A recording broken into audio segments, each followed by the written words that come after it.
എന്റെ കമന്റ് ബോക്സിൽ ഇപ്പൊ എന്താന്ന് വെച്ചാൽ ഇത്തപ്പോ പണ്ടത്തെ പോലെ get ready with me videos ഒന്നും ഇടാറില്ലല്ലോ എന്നാണ്. സോ അപ്പോൾ ആ പരാതിയൊക്കെ തീർക്കാൻ വേണ്ടിയിട്ട് നമ്മളിതാ ഇനിയും നമ്മൾ ഓരോ ഗെറ്റ് റെഡി വിത്ത് മീകളായിട്ട് ഇങ്ങനെ ഇട്ടുകൊണ്ടിരിക്കും. അപ്പൊ ഇനി എന്തായാലും നമുക്ക് വീഡിയോയിലേക്ക് കടക്കാം. ഇത് ഓണത്തിന്റെ അന്ന് എടുത്തൊരു ചെറിയൊരു ഗെറ്റ് റെഡി വിത്ത് മീ ആണ്. ആക്ച്വലി ഓണത്തലേന്നായിരുന്നു ഞാൻ വർക്ക് ചെയ്യുന്ന പൊട്ടിക്കല് ഓണപരിപാടി വരുന്നത്. അതിന്റെ വീഡിയോസ് ഒക്കെ ഞാൻ ഇടുന്നുണ്ട്. ഇത് ഓണത്തിന്റെ അന്ന് ഇമ്മന്റെ ഫ്രണ്ടിന്റെ വീട്ടിൽ നമുക്ക് സദ്യക്ക് കഴിക്കാനായിട്ട് ചെറിയൊരു ഓണപരിപാടി നമ്മൾ സെറ്റാക്കിയിട്ടുണ്ട്. അന്തിന് പോകാൻ വേണ്ടിയിട്ട് ചെറുതായിട്ടൊന്ന് ഒരുങ്ങാണ്. എല്ലാവരും സാധാരണ ഒരുങ്ങും പോലെ തന്നെ ഫസ്റ്റ് നമ്മൾ ഫേസ് നന്നായിട്ട് വാഷ് ചെയ്യണം. പിന്നെ ഞാൻ പോൺസിന്റെ മോയ്സ്ചറൈസർ ആണ് ഇട്ട് കൊടുക്കുന്നത്. അതൊന്ന് ഉണങ്ങി സെറ്റ് ആകുമ്പോഴത്തേക്കും ഞാൻ വിചാരിച്ചു ഐബ്രോ സെറ്റ് ആക്കാം. ഞാൻ മായ്സിന്റെ ഒരു പെൻസിലാണ് ഫസ്റ്റ് യൂസ് ചെയ്തത്.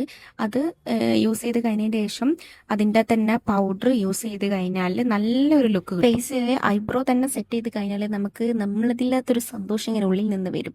ഐബ്രോ ഇങ്ങനെ എന്താ പറയാ മൈക്രോ ബ്ലീഡിംഗ് ഒക്കെ ചെയ്ത പോലെ ഇങ്ങനെ വിജിലിമ്പിച്ച് നിൽക്കും. ദെൻ നമ്മളത് കഴിഞ്ഞതിന് ശേഷം ഏതെങ്കിലും ഒരു സൺസ്ക്രീൻ യൂസ് ആക്കാം. ഞാനിവിടെ ഡെംഡോക്കിന്റെ അൾട്രാ വയലറ്റ് പേർപ്പിൾ കളർ വരുന്ന സൺസ്ക്രീൻ ആണ് എടുത്തത്. ഈ സൺസ്ക്രീനെ കുറിച്ച് 2 വാക്ക് പറയാനാണെങ്കിൽ ആരും ഈ സൺസ്ക്രീൻ യൂസ് ആക്കരുത്. കാരണം എവിടെ നിന്നില്ലാത്തൊരു ഇൻസ്റ്റന്റ് ഗ്ലോ തന്നെ നമ്മുടെ ഫേസിലേക്ക് വരുന്നുണ്ട്. സത്യത്തിൽ ഈ ഒരു സൺസ്ക്രീനും ഒരു ലിപ്സ്റ്റിക്കും ഇട്ട് കഴിഞ്ഞാൽ നമ്മുടെ ലുക്ക് കംപ്ലീറ്റ് ആയി. ഇനി നമുക്ക് ഏതെങ്കിലും ഒരു ബ്ലഷ് എടുക്കാം. ഞാനിവിടെ ഇൻസൈറ്റിന്റെ ബ്ലഷ് ആണ് എടുത്തത്. ഇത് അടിപൊളി ഒരു ക്രീം ബ്ലഷ് ആണ്. സിമ്പിൾ ലുക്ക് ആയതുകൊണ്ട് ഞാൻ ഐ ഷാഡോ വേറെ സെപ്പറേറ്റ് ഒന്നും യൂസ് ആക്കുന്നില്ല. ഈ ഒരു ബ്ലഷ് കൊണ്ട് തന്നെ ഞാൻ നമ്മുടെ കണ്ണിന്റെ മുകളിലും താടിമേലും മൂക്കുമേലും കവിളിലും ഒക്കെ ഞാൻ നന്നായിട്ട് ബ്ലെൻഡ് ചെയ്തിട്ട് കൊടുക്കുന്നുണ്ട്. ദെൻ നമ്മൾ ഒരു ഐലിനർ എടുക്കുക. ഞാനിവിടെ ഏതാ ഐലിനർ എടുത്ത പേര് എനിക്ക് ഓർമ്മയില്ല. ഞാൻ മസ്കാര യൂസ് ആക്കിയിട്ടില്ല, പകരം ഐലിനറിനോട് തന്നെയാണ് ഇട്ടെടുക്കുന്നത്. ഭയങ്കര തിന്നായിട്ട് ചെറിയൊരു വാലൊക്കെ ഇട്ടിട്ടാണ് നമ്മൾ ആ ഒരു ലുക്ക് കംപ്ലീറ്റ് ആക്കിയത്. ഇനി ഏതെങ്കിലും നല്ലൊരു ലിപ് കോംബോ എടുക്കുക. ഞാനിവിടെ ലിപ് ലൈനർ ആയിട്ട് യൂസ് ചെയ്യുന്നത് ഹുദ ബ്യൂട്ടിയുടെ ഒരു ലിപ്സ്റ്റിക് പെൻസിലാണ്. ഈ ഒരു പെൻസിൽ അടിപൊളിയാണ്. നമുക്ക് ലിപ്സ്റ്റിക് ആയിട്ടും യൂസ് ആക്കാം. ജസ്റ്റ് ഇങ്ങനെ ലിപ് ലൈനർ പോലെ വരയ്ക്കാനാണെങ്കിലും അങ്ങനെയും ചെയ്യാം. ദെൻ ഇതേപോലത്തെ ഒരു ലിപ്സ്റ്റിക് എടുക്കുക. ഇത്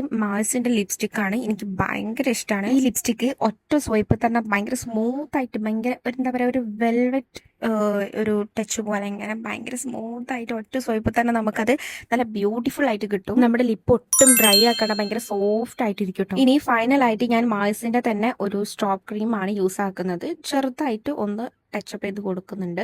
കാരണം നമ്മൾ ഹെവി മേക്കപ്പ് നല്ലല്ലേ ചെയ്ത്, അപ്പൊ ചെറുതായിട്ട് ഒന്ന് ഇതാക്കി കൊടുക്കുന്നുണ്ട്. നമ്മുടെ 2 കവിളിലും പിന്നെ മൂക്കുമ്പലും പിന്നെ നമ്മുടെ അപ്പർ ലിപ്പിന്റെ ആ ഒരു സെന്റർ ഭാഗത്തും നമ്മുടെ ഐബ്രോന്റെ 2 സൈഡിലും ആയിട്ട് നമ്മൾ ഇട്ട് കൊടുത്താൽ തന്നെ നമ്മുടെ ലുക്ക് തന്നെ അങ്ങോട്ട് കംപ്ലീറ്റ് ആവും. അപ്പൊ ഇത്രയും കാര്യം ചെയ്തപ്പോഴത്തേക്കും എൻ്റെ ആ ഒരു ലുക്ക് കംപ്ലീറ്റ് ആയിട്ടുണ്ട്. ഇനി കുറച്ച് ആക്സസറീസും കൂടി ഇട്ട് കഴിഞ്ഞാൽ ബാക്കി കൂടി സെറ്റ് ആവും. ഞാൻ ആക്സസറി ആയിട്ട് ഞാൻ ഒരു കയ്യിൽ കോംബോ ആയിട്ട് വാച്ചും വളയും വരുന്ന പെയർ പോലെ അങ്ങനെയാണ് ഇട്ട് കൊടുക്കുന്നത്. പിന്നെ ഒരു കയ്യിൽ ഞാൻ കഫ് ബാംഗിൾസ് ഇട്ട് കൊടുക്കുന്നുണ്ട്. ദെൻ ഒരു റിംഗും കൂടി ഇട്ട് കഴിഞ്ഞാൽ നമ്മുടെ ആ ഒരു ആക്സസറീസും കംപ്ലീറ്റ് ആയിട്ടുണ്ട്. സോ അപ്പൊ ഇതാണ് നമ്മുടെ ഫൈനൽ ലുക്ക് വരുന്നത്. എനിക്ക് ഭയങ്കര ഇഷ്ടപ്പെട്ടു. സിമ്പിൾ മേക്കപ്പ് ആണെങ്കിലും എനിക്ക് ഭയങ്കര ഇഷ്ടമായി. ഇനി ഞാൻ പോയി സദ്യ ഉണ്ടിട്ട് വരാം. ഇനി എന്തായാലും അടുത്ത വീഡിയോയിൽ കാണാം. Tata bye bye.